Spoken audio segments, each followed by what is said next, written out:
Good afternoon, everyone. I would like to first and foremost thank you for attending San Diego State University's EC Design Day.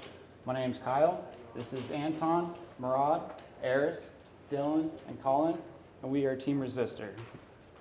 This semester, we were tasked with building a firefighting robot. According to the National Fire Protection Association, in 2015, almost 30,000 firefighters were injured at the fireground in the United States. There's a viable solution to have autonomous robots enter areas of danger to extinguish fires, much as we implement drones and other robotics on the battlefield. On a much smaller scale implementation, we are one of 4 teams competing in a competition that has 2 phases. The first phase has 3 trials with each team seeking out an IR source while avoiding IR decoys. The course is predefined and it needs to be autonomous. The robots need to autonomously traverse it, so it needs to have obstacle avoidance, and the fastest time wins on successful extinguish. So building a robot is no easy task.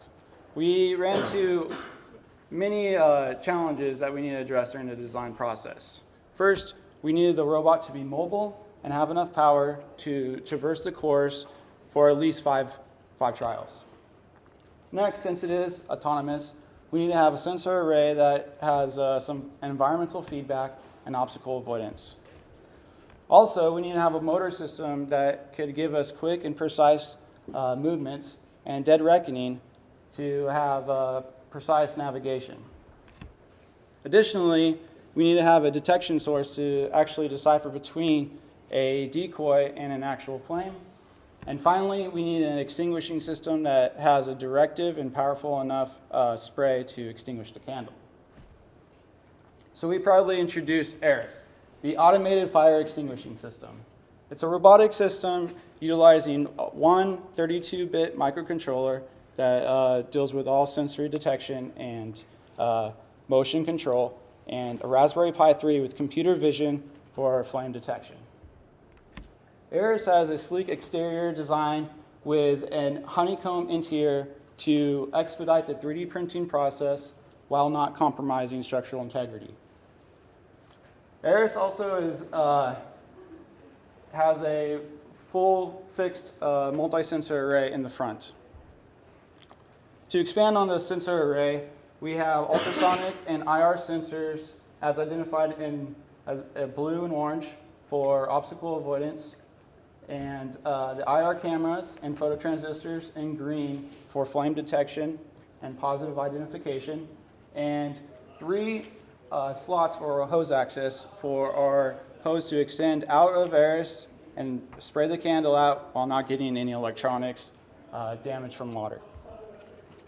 So let's see what's under the hood. Here's our block diagram, and it shows how we translated our design challenges into peripheral solutions.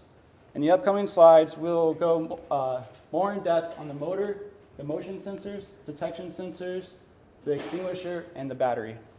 Up next to talk about the locomotive aspects of our robot is Eris. Hello guys. One of the most profound challenges that we met during this project was the locomotive aspect of Eris.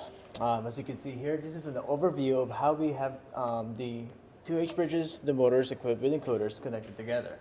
Next slide. So for our motors, we decided to pick a 70-to-1 gear ratio motor.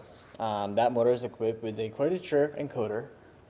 And to further enhance our speed, we decided to put a 5.7-inch wheel on there. The reason why we chose the 70-to-1 gear ratio is because we wanted to find the balance between speed and torque. Next. So precise turning is actually a very important part of the robot, so that we can accurately navigate our surroundings. And so for that, we decided to implement a 2-motor differential drive configuration that allows us to have a 0 turn radius and enhanced agility.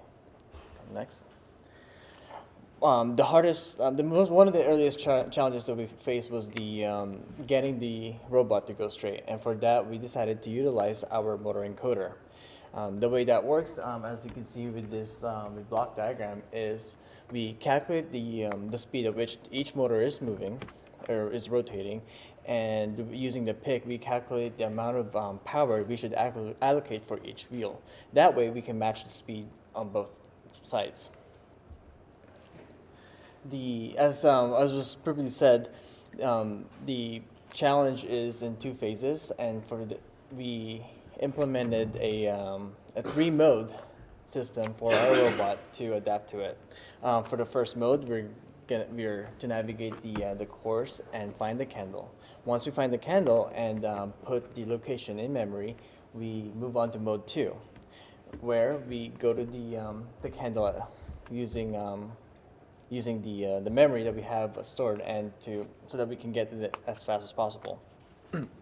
And the last mode is our competition mode, which we're going to be using to destroy our enemies. Next is Dylan to talk about the course mapping. So as we're navigating the course, we use a combination of dead reckoning and sensor feedback. As you can see from the image, we've broken the course up into straight trajectories and 90-degree angles, which make up segments. Once a flame is detected in a segment, the segment number is then stored on the memory stack and can be referenced in the second mode of operation. Next slide. So as you see, once the memory stack is found, in mode 2 of operation, Eris is able to take the quickest route possible.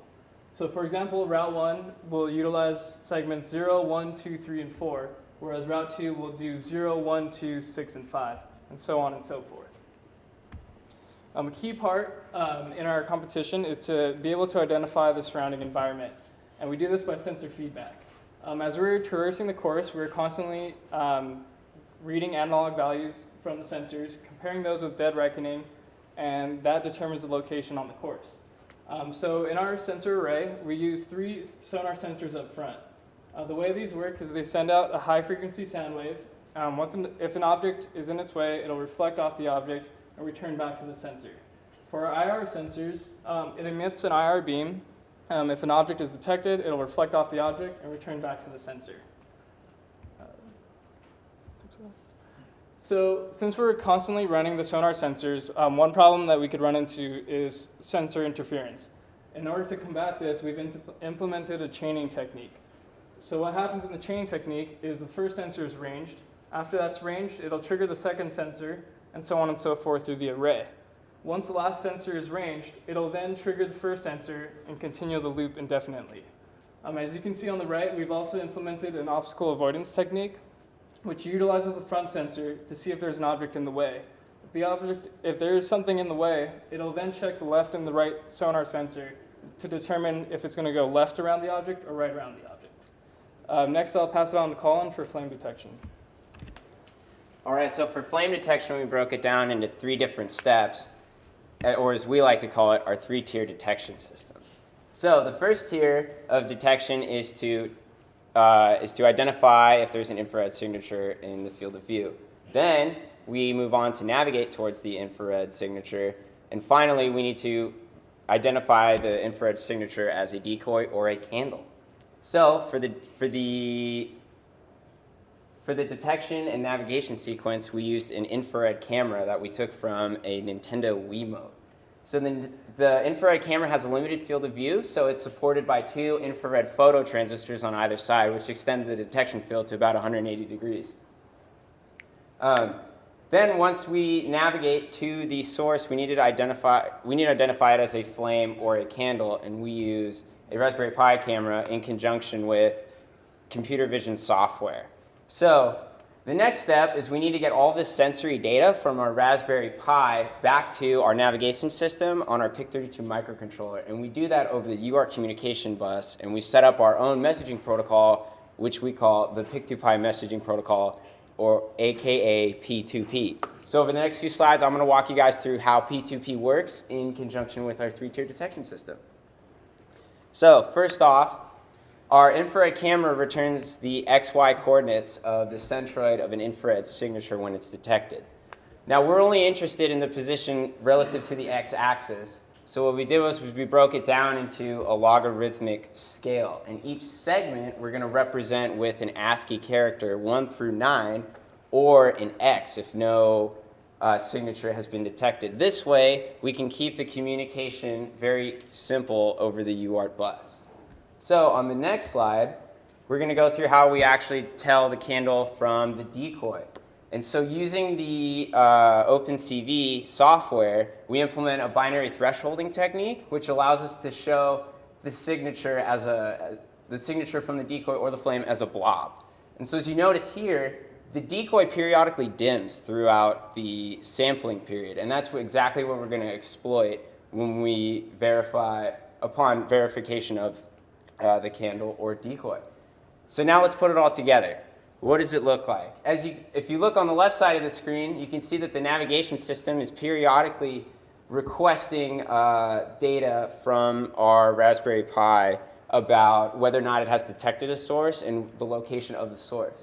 So upon detecting a source, the navigation routine will enter a subroutine where it centers on the infrared source and then will request once again for verification as to whether or not it is a flame or a decoy, and it will move on from there. So to talk about how we're going to put out the flame, here's Murad. So in order to accomplish our mission, we will need something that would put out the fire, and that's where our extinguishing system comes in play. So as we can see, the extinguishing system is located at the front side of Ares, and the reason we did this is to keep the tubing minimal. As for the water pump, we have chosen one that would meet our requirements of operating at 12 volts and providing enough pressure to the nozzle so it can spray water as far as 6 to 10 inches and successfully extinguish the flame. Here's our schematic for our switching system. The signal from the PIC32 will come through the gate of the N-channel MOSFET when the flame is detected, allowing the water pump to do its job. Also, we have a diode connected in parallel with the water pump as a protective measure to protect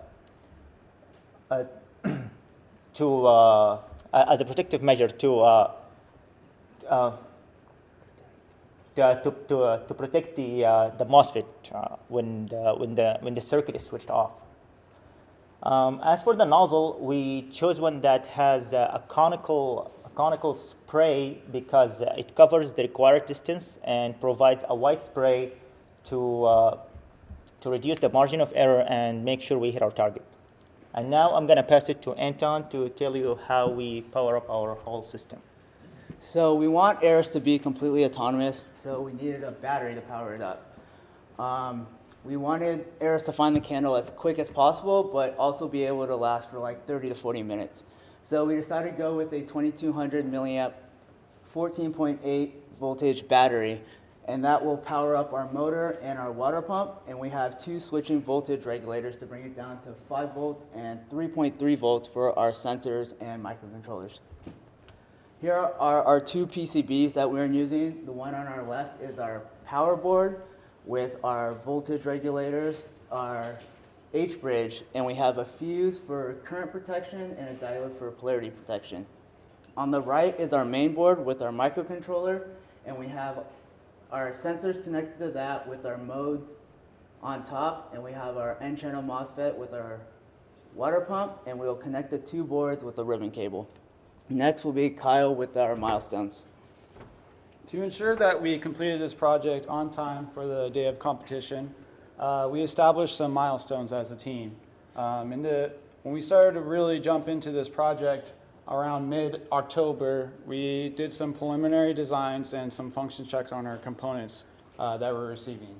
Moving into November, we started integrating our system with our detection, obstacle avoidance, as well as tuning our motor feedback and straightening out our dead reckoning system.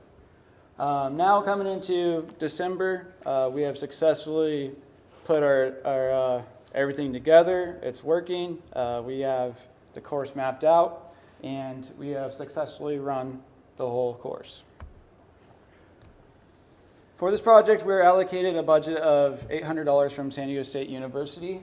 To date, we have spent roughly $670 with a surplus of $130. To finish this off, here's Colin. All right, ladies and gentlemen, so in our presentation today, we told you all about the Firefighting Robot Challenge. We gave you an in-depth look at our solution, and we introduced you to the team.